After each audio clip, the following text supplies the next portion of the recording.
안녕하세요. 저는 SNC 동물 메디컬 센터에서 근무하고 있는 외과 과장 최진영 수의사입니다. 저는 내과 원장 구동진이라고 합니다. 오늘 주제는 반려동물의 건강검진인데요. 반려동물에게 건강검진이 왜 중요할까요? 대부분 동물들은 이제 어디가 아프다고 티를 내지 않습니다. 또한 실제로 질환에 따라서 아프지가 않은 질환들도 있어요. 하지만 시간이 지나서 치료 시기를 놓치면 위험한 질환들이 많이 있습니다. 그러므로 주기적으로 검진을 통해서 놓치는 부분을 최소화시키는 게 검진의 목적이라고 생각을 합니다. 그러면 사람도 건강검진 받으면 뭐 여러 가지 검사들을 하게 되는데 강아지들이나 고양이들은 건강검진을 하면 비슷하게 이제 검사가 진행이 될까요? 어떤 항목들이 있을까요? 이제 강아지나 고양이들은 걸리는 질환이나 나이대에 따라서 조금씩 검진 항목이 다르긴 한데 기본적으로는 모든 아이들은 기본 바이탈, 혈압, 체표 림프절, 뭐 눈과 귀, 구강, 유관 상태 뭐 이런 것들을 전부 테스트를 합니다. 그리고 혈액 검사, 엑스레이, 초음파, 소변 검사는 기본으로 진행을 하고 이제 고양이 같은 경우에는 뭐 이제 심근 수치라든지 아니면 신장 조기 마커 이런 것들을 좀 중점적으로 보고 강아지 같은 경우는 오히려 이제 사상충 검사라든지 아니면 뭐 심전도 검사나 이런 것들을 통해서 강아지 질환들을 알아보게 됩니다. 아까 말했듯이 나이에 따라서 걸리는 질환들이 좀 다르기 때문에 항목 또한 다르고 아마 선생님들께서 아이의 상태나 나이를 보고 추천해 주시는 검사가 다를 거라고 보여요. 그러면 이제 강아지들이나 고양이들이 건강검진을 언제 해야 하나요? 그러니까 뭐 예를 들면 뭐 저희 아이가 뭐 7개월령인데 건강검진을 해도 되는 건지 아니면은 보통 뭐 언제 추천을 해주시나요? 예전에는 나이가 좀 들어서부터 하라고 대부분 추천을 해줬었는데요. 요즘은 어렸을 때부터 꾸준히 해주시는 게 좋습니다. 이제 보통 강아지들 소형견 같은 경우에 2살이면은 사람 나이로 한 20대 중반 정도 되는 나이거든요. 사람으로 따지면은 사람도 이제 20대 중반부터는 분명히 건강검진을 하기 때문에 제가 추천드리는 거는 2살 이전에는 최소한의 기초 검진을 통해서 이 아이의 프로필을 얻어 놓는 게 아주 중요한 작업이고요. 나이가 들어감에 따라서 걸리기 쉬운 질환 또는 품종 특이성을 생각해서 검사들을 추가해 볼 수 있습니다.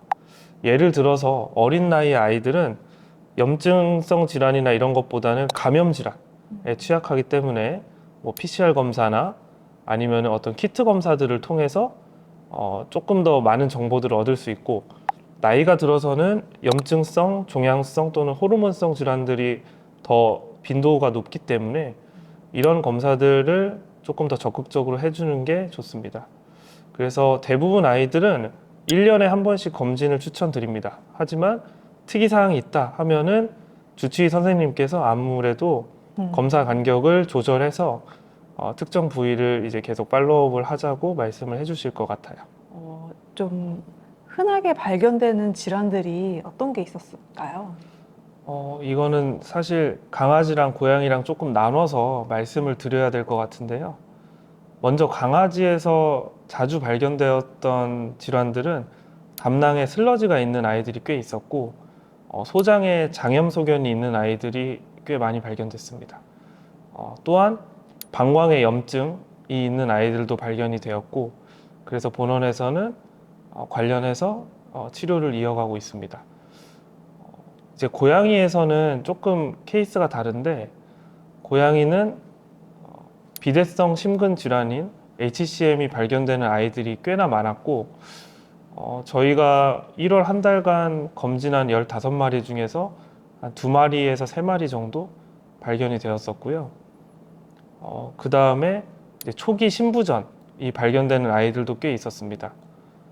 그리고 고양이에서 스케일링을 통한 구강 검진을 할 때 특히나 치아가 녹는 질환인 치아 흡수성 병변이 발견되어서 발치를 하는 케이스가 거의 3마리 중에 1마리 정도 꼴에 이를 정도로 많이 있었습니다. 사람은 건강검진을 받으면 기록이 남잖아요. 전산상의 기록이 남는데 그러면은 반려동물도 그런 게 있나요? 네, 본원에서는 건강검진을 하게 되면은 20장 정도 분량의 레포트를 작성해드리고 이 아이가 어디가 취약하고 어떤 부분을 좀 면밀하게 계속 관찰해야 되는지 소견서를 써드리고 그 다음에 엑스레이나 초음파 같은 자료들은 모두 USB에 넣어서 보호자님들께 드립니다. 그러면은 급하게 다른 병원을 가셔야 될 일이 분명히 있을 텐데 그럴 때 분명히 도움이 될 거고 추가적으로 모바일로 URL도 드려서 이제 뭐 바로 이제 핸드폰으로도 볼 수 있게 이렇게 드려서 우리 아이가 어느 시점에 어떤 검진을 받았고 이게 어떤 정도 수치로 나왔는데 뭐 내년에는 어떻게 변하는지 이런 것들도 좀 시리얼하게 연속적으로 체크할 수 있기 때문에 도움이 될 것 같습니다.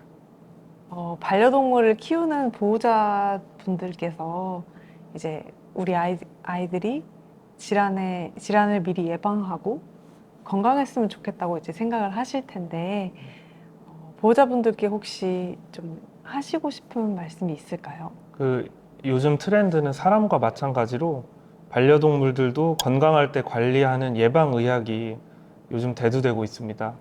미리 질환을 예측해서 어릴 때부터 관리를 해주면 반려동물들의 삶의 질을 올려줄 수 있다고 생각을 합니다. 지금까지 반려동물의 건강검진에 대한 중요성과 치료의 필요성에 대해서 얘기를 나눠보았습니다. 다음번에는 좀 더 유익한 내용을 가지고 돌아오겠습니다. 감사합니다. 감사합니다.